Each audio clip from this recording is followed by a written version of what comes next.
Hello guys, how you doing? Really quick video for you. I've just taken a picture that I'm quite happy with. It would look even better with a person holding the fish in it, but I was just doing a few test shots because this is one setup that I want to use when I get a chance, and it's come out really nice. And I'm using a technique I use quite a lot actually, and it's using a long lens to compress the image. It's not zooming. Zooming's a different thing.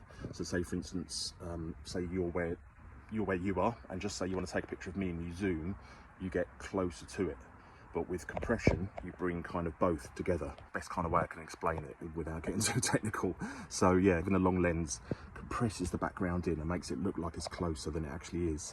I use it an awful lot. I've used it in landscape architecture, I've used it wildlife occasionally. I've used it a lot, and I just used it on this shot and it came out really nicely. I was taking a picture of a tunnel, and then I managed to, the tunnel didn't look right shooting it with an 85mm lens. What I did is I stuck on a 200 and just compressed it right in, and it looks really nice. Cameramen use it an awful lot. I'm trying to think of oh I know, a famous example.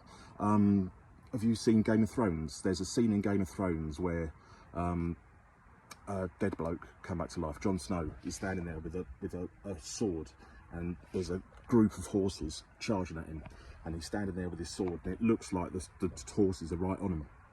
But I guarantee you they shot that with a really long lens, stood well back, and then it has the effect of compressing it, so the background horses look like they're getting really close on him, but I guarantee you in real life them horses are about 200 or 300 meters away. But because of the way they shot it, it looked really close. I'm trying to think of some other examples. I'll put a little clip up if I can of that Jon Snow scene, if I can find it somewhere and download it, or I'll put a link down below and you can have a look and see what I mean. Trying to think of another example. Oh, there's loads. I'm sure you'll see it whenever you're looking at something on TV, movies, or anything like that, and you see the background really close. You know, they might not actually be that close. It might just be a little bit of camera trickery. So yeah, anyway, I'm going to post this photo now. Hope you like it.